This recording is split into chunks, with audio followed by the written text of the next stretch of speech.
niat membalas budi tapi belum diucapkan, masih ada di hati. Ini termasuk ingkar janji atau enggak nih seperti pertanyaan Bunda tadi. Masya Allah baik. Bun! Ya! Bunda! Bunda Ani yang nanya iseng banget. Orang temannya lagi duduk di pempek-pempek aja. Saya juga ngeliat itu. Ciputnya. Oh heureuy, Masya Allah, heureuy. Apa bahasa Jembawa itu heureuy? Humholo.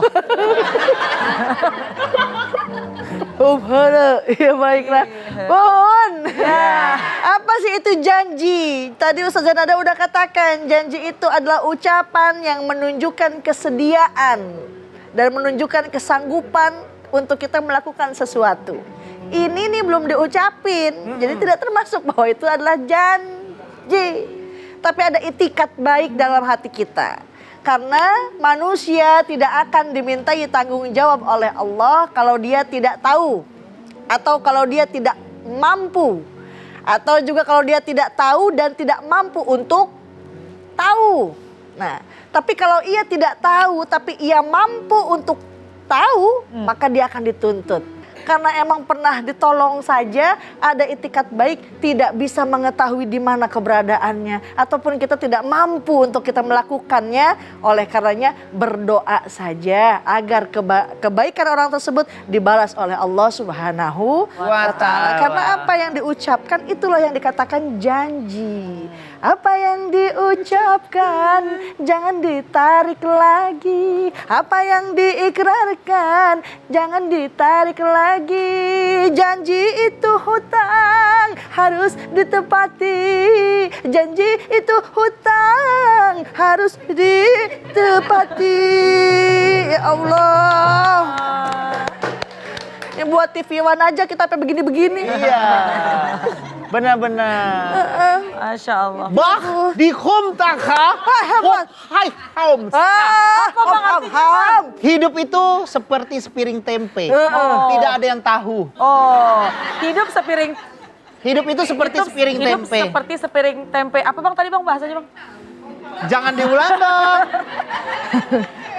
Bunda Nana juga tahu Bang, ada bahasa dari Nepal nih Bang. Apa tuh Bunda? Itu rahasia saya. Bang. Iya. Bun! Ya. Bunda! Mengingatkan sekali lagi, tema kita pada pagi hari ini adalah ingkar janji. Tapi kok bilangnya lupa? Yang baper siapa? Silakan. Siapa yang mau bertanya? Boleh. Kang. Bunda boleh. Emak orang ngacung megang pipi. Aku sakit gigi sebelahnya. Iya. Iya Bunda. Bismillahirrahmanirrahim. Assalamualaikum warahmatullahi wabarakatuh. Waalaikumsalam warahmatullahi wabarakatuh. Nama saya Junaini dari Majelis Taklim Nurul Hidayah, Bekasi Utara. Iya Bunda. Baper dong Bun. Iya. Bun, saya mau nanya. Ada orang, contohnya ini Bang Melki ya, maaf ya. Iya nggak apa-apa Bunda. Contohnya Bang Melki pengen punya jabatan, terus janji. Pokoknya Bu tenang aja Bu, kalau saya dapat jabatan ini nanti Ibu mau apa aja saya kasih. Ya terus Bang Melki saya tagih, pura-pura lupa. Itu apa perlu saya tagih terus, apa perlu saya viralkan di medsos? Waduh. Bang, tepatin dong janjinya Bang. Kira-kira bagaimana Bunda? Bang. Kiranya tepatin cukup janji. sekian. Assalamualaikum warahmatullahi wabarakatuh. Waalaikumsalam warahmatullahi wabarakatuh. Bang. Bakalan diviralin di medsosnya Bunda nih. Berarti Friendster ya Bunda? Zaman baheula ya. Bang. Tuh gimana nih Bunda ya? Bang, itu tepatin janjinya. Itu contoh. Oh, contoh. Example. Oh, Big contoh. home. Gimana nih Bunda Nada nih? Baik deh, Masya Allah Bun. Ya. Bunda. Ada orang yang diberikan janji oleh orang lain ketika dia sudah sukses dan berhasil punya jabatan. Ketika dia sudah betul-betul sukses, punya jabatan, lalu dia lupa dengan janjinya. Apa tugas kita? Ingetin. Karena manusia itu kan tempatnya lupa. Ya, ingetin, kasih tahu mana janjinya, boleh. Karena itu termasuk adalah kewajibannya dia untuk ditunaikan. Dan orang yang sudah berjanji ketika diingati jangan marah. Kenapa? Karena ketika kita sudah mengucap janji itu harus dan wajib kita tepati. Itu menjadi hutang. Kalau kita tidak bereskan di dunia nanti di hari akhirat hati-hati akan dipertanggungjawabkan. Kebayang kalau janji kita tidak kita rapihkan di dunia. Ketika di alam barzah, mohon maaf ketika di alam di padang mahsyar. Disuruh cari mana orang yang pernah kamu berjanji kepadanya dan kau belum tepati di dunia. Cari, beresin dulu urusanmu. Ya Allah, jutaan manusia, cari di mana? Oleh karenanya bersyukur kalau ada orang yang ngingetin tentang janji kita. Dan kita boleh mengingatkan tapi dengan cara yang bijak. Karena kata Imam Asy-Syafi'i, kalau engkau ingin menasehatiku, kalau engkau ingin memberitahu kepadaku tentang kesalahanku, maka sampaikanlah, jangan di hadapan umum, tapi sampaikanlah kita berdua saja. Karena kalau ada seseorang menyampaikan nasihat, menegur di hadapan banyak orang, itu bukan nasihat. Itu bukan suatu untuk memberikan peringatan, tapi itu adalah sebuah pelecehan. Jadi ada adabnya. Bagaimana caranya? Samperin orangnya, tanya, "Bang, kapan Bang? Katanya mau diberesin nih urusan saya. Janji kan Abang." "Masa sih? Emang saya janji gitu?" "Janji Bang, makanya waktu itu tuh Abang." "Iya, hati-hati loh Abang, janji itu adalah hutang yang harus ditunaikan. Orang yang berjanji jangan pura-pura lupa ya. Karena itu Bang, jangan pura-pura lupa Bang." Enggak pura-pura lupa. Enggak ya. Jadi harus tetap harus ditunaikan ya. Jadi dengan cara yang bijaksana. Kan dia udah jadi pejabat, ketemunya susah. Apa yang dilakukan? Boleh kok kita bikin surat misalnya. Karena ada kebutuhan kita, boleh silahkan. Atau ada orang dalam yang kita kenal, sampaikan dong. Dia pernah berjanji sama keluarga, boleh. Kenapa? Itu memang sudah terungkap janji dan wajib untuk ditepati. Adapun nggak ada orang lain, nggak ada orang yang kita kenal untuk komunikasi, ya udah kita serahkan semua kepada Allah. Mudah-mudahan Allah berikan taufik hidayah, dia buka, dia ingat akan janjinya, maka dia akan tepati kepada kita. Amin. Ya Rabbal Alamin. Justru bagi beberapa orang diingatkan janji seperti itu mungkin senang. Oh iya ya, betul. Astagfirullahaladzim, saya dulu lupa, saya pernah janji, udah langsung dilunasin. Betul. Karena sama mungkin dia. karena sibuk ya Bang, Kesibukan, karena aktivitasnya benar. sibuk, jadi bagus kalau kita ingetin. Iya benar.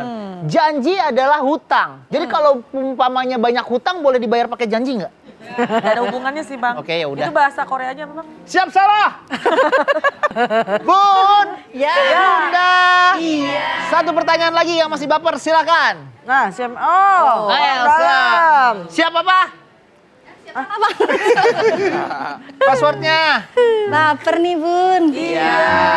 Pantun dulu Bang. Boleh nih, saya suka dari Elsa nih.